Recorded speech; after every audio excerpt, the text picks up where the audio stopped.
Chapter 12. Elizabeth and Darcy. One morning, about a week after Bingley had proposed to Jane, a carriage arrived outside Longbourn House. Elizabeth, Kitty, and their mother were in the sitting-room, when suddenly the door was thrown open and their visitor entered. It was Lady Catherine de Bourgh. They were all extremely astonished. Mrs. Bennet, flattered to have such an important visitor, received her with great politeness.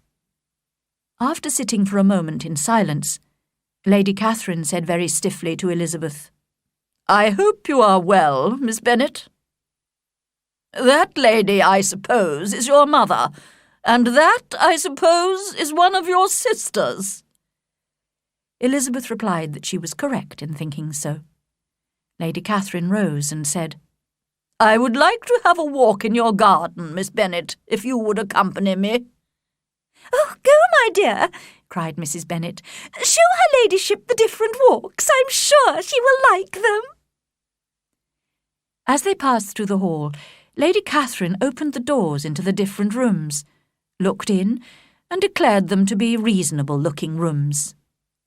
They went into the garden in silence. Elizabeth was determined to make no effort at conversation with a woman who was being more than usually rude and disagreeable. Lady Catherine began speaking when she was sure they were alone. "You must know, Miss Bennet, why I have come." Elizabeth looked surprised. "Indeed, you are mistaken, madam. I have no idea why you are honouring us with a visit." "Miss Bennet," replied her ladyship angrily, "however insincere you may be, you shall not find me so. A most alarming report reached me 2 days ago. I was told that you, Miss Elizabeth Bennet, would soon be engaged to my nephew, my own nephew, Mr. Darcy. Although I knew it must be a shameful lie, and I would not offend him by supposing it to be possible, I decided at once to come here to let you know my feelings." "If you believed it to be impossible," said Elizabeth with disdain, "I wonder why your ladyship took the trouble of coming so far." "I came to insist on having this report contradicted. Tell me, is it true?" "Your ladyship may ask questions which I shall not choose to answer." "This is too much. Miss Bennet, I insist on an answer. Has my nephew made you an offer of marriage?" "Your ladyship has declared it to be impossible." "It ought to be impossible, but your skilful charms may have made him forget, in a moment of foolishness, what he owes to himself and his family. You must tell me. I am almost his nearest relation, and I have a right to know his plans." "But you have no right to know mine." "Let me speak plainly. This marriage, which you dare to hope for, can never take place, because Mr. Darcy is engaged to my daughter. His mother and I planned their marriage when they were still children. They are an ideal couple, both from respectable, honourable, ancient families, with an excellent fortune on both sides. What can possibly divide them? The desperate ambitions of a young woman without family, connections, or fortune? It cannot be. And I warn you, Miss Bennet, if you marry him, do not expect to be noticed by his family or friends. Your name will never even be mentioned by any of us." "These are heavy misfortunes. But the wife of Mr. Darcy must necessarily be so happy that she could not regret her marriage." "Obstinate girl! Tell me, are you engaged to him?" Elizabeth could not avoid saying, after a moment's thought, "I am not." Lady Catherine seemed pleased. "And will you promise me never to enter into such an engagement?" "I will make no such promise. You have totally misunderstood my character if you think I can be persuaded by such threats. I do not know whether your nephew would approve of your interference in his life, but you certainly have no right to interfere in mine." To all the objections I have mentioned, I add one more. I am aware of your younger sister's elopement. Is such a girl to be my nephew's sister-in-law and bring shame on the ancient name of Darcy? "You can now have nothing more to say," Elizabeth said coldly. "You have insulted me in every possible way." She rose and started walking back to the house. Lady Catherine also rose and walked with her. Unfeeling, selfish girl, so you are determined to have him? "I have not said that. I am only determined to do what, in my opinion, will bring me happiness without reference to you." Do not imagine, Miss Bennet, that you will ever achieve your ambition. When they arrived at her carriage, she added, "I send no compliments to your mother. You do not deserve such politeness. I am most seriously displeased." Elizabeth did not answer and entered the house, while Lady Catherine drove away in her carriage. She had to tell a little lie to her mother to explain Lady Catherine's unexpected visit and speedy departure, and then she shut herself in her room to consider what it all meant. Perhaps the Collinses had imagined, after the news of Jane's engagement to Bingley, that Darcy might marry her. They must have told Lady Catherine, who had made a special journey to Longbourn in order to break off this supposed engagement. Elizabeth began to feel depressed. If, as seemed likely, Lady Catherine now went straight to London to talk to her nephew, she might easily convince him of the inferiority of Elizabeth's social position. He would probably feel that his aunt's objections, which to Elizabeth appeared laughably weak, contained much common sense. In that case, he might make up his mind not to marry her under any circumstances, and to keep away from Longbourn altogether. The next morning, Mr. Bennet called Elizabeth into the library. In his hand he had a letter which he had just received. "Lizzie, I did not know I had 2 daughters about to be married. I congratulate you on a very important conquest." Elizabeth blushed, thinking that Darcy himself had written. "You seem to know what I mean, but I think even you will not be able to guess your admirer's name. This letter is from Mr. Collins, and he first congratulates me on Jane's engagement, of which the gossiping Lucases have told him. Apparently the Lucases also think that my daughter Elizabeth might soon be marrying one of the great gentlemen in the country, Mr. Darcy, in fact. Now, Lizzie, I think I have surprised you. Could he have chosen anyone we know as a more unlikely husband for you? Mr. Darcy, who never praises, only criticises women, and who probably never looked at you in his life. What an admirable choice!"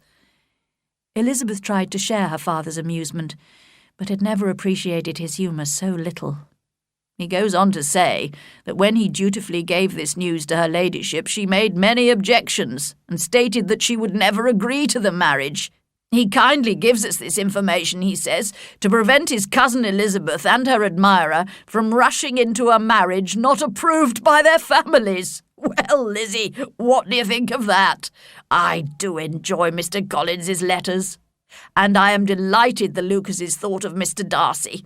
His perfect indifference to you and your strong dislike of him make it so extremely amusing. Don't you agree?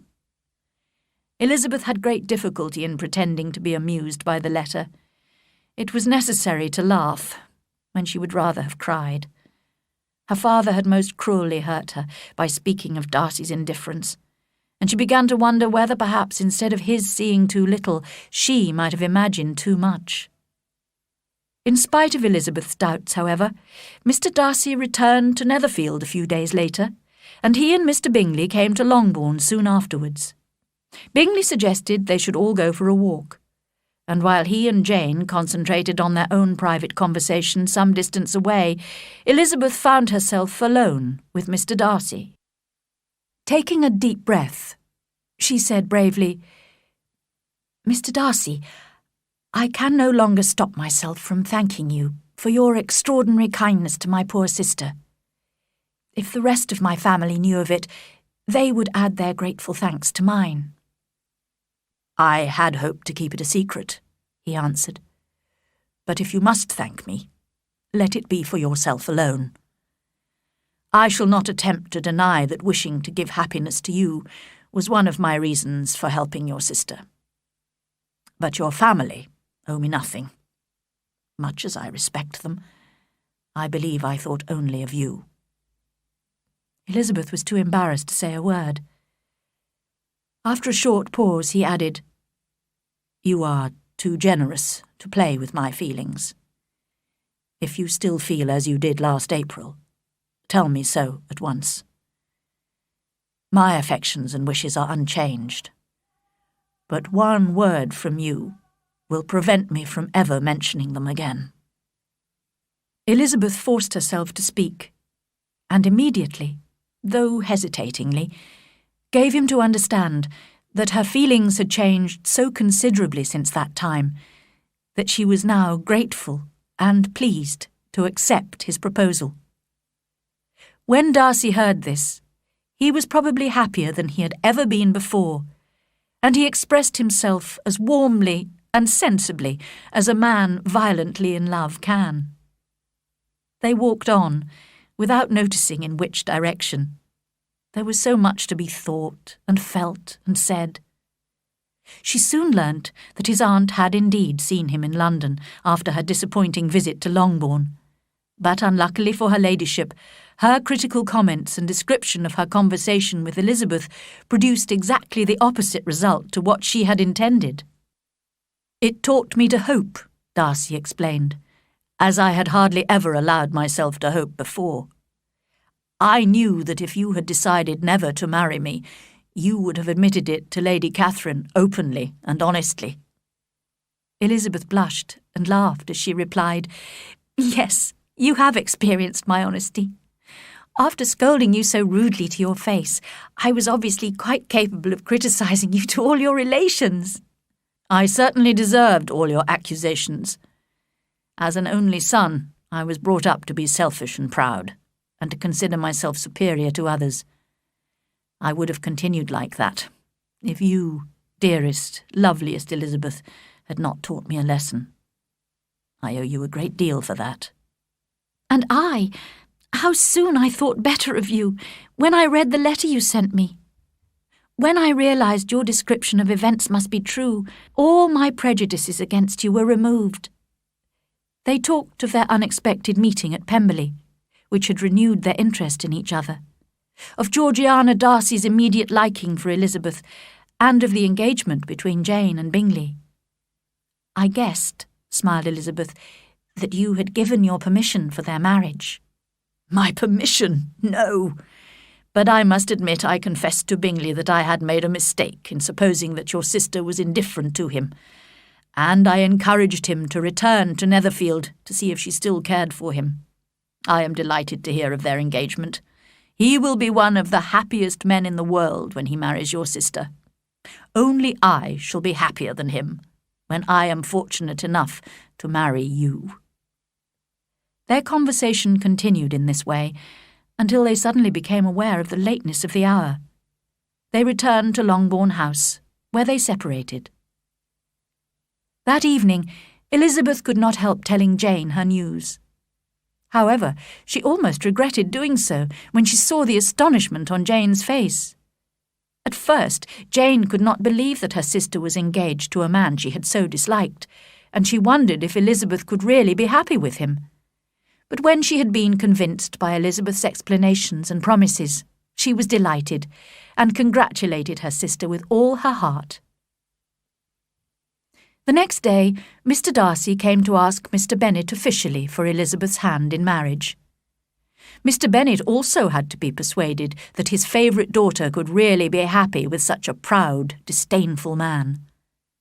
Only Mrs. Bennet did not need to be convinced, although she was, most unusually, speechless with shock when she heard the news.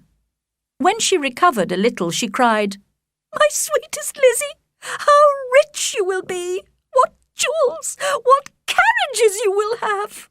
Mr. Darcy, such a charming man, so handsome, so tall. I am so sorry I disliked him before. 10,000 a year! Oh, my dear Lizzie! During the weeks of her engagement, Elizabeth was glad to see that all her family were beginning to appreciate Mr. Darcy's good qualities. Determined to protect him from her mother's over-familiarity, she was relieved to see that Mrs. Bennet respected her future son-in-law too much to say more than a few words to him. In spite of this, Elizabeth looked happily forward to the time when she and Darcy would leave Longbourn and move to all the comfort and elegance of their own home at Pemberley. Mrs. Bennet was a happy mother indeed on the day when she got rid of her two most deserving daughters. It may be guessed with what delighted pride she afterwards visited Mrs. Bingley and talked of Mrs. Darcy. Mr. Bennet missed his second daughter very much and greatly enjoyed going to Pemberley to visit her. Mr. Bingley and Jane stayed only a year at Netherfield, before buying a large house in the north, only 50 kilometres from Pemberley. In this way, the two sisters were permitted their dearest wish and were able to visit each other frequently. Mary was the only sister who remained at home, as Kitty spent most of her time with her two elder sisters, which greatly improved her behaviour, character, and intelligence. Lydia and Wickham were always moving from one place to another in search of cheap rooms, and always spending more than they should. His affection for her soon became indifference, while hers for him lasted a little longer. They were not too proud to ask Lydia's sisters for financial help during every crisis, and Elizabeth and Jane both sent them regular gifts of money to pay their bills. Caroline Bingley was deeply offended by Darcy's marriage, but she did not show her bitterness, and was always extremely polite to Elizabeth. Georgiana Darcy, on the other hand, became greatly attached to Elizabeth and had the highest opinion of her. Lady Catherine, however, was so rude about Elizabeth to her nephew that he broke off communication completely with her for a time. In the end, Elizabeth persuaded him to forgive his aunt, who eventually forgot her pride enough to visit them at Pemberley. There remained a close relationship between the Darcys and the Gardiners. Darcy and Elizabeth were both warmly grateful to the two people who, by inviting her to Derbyshire and taking her to visit Pemberley, had brought them together.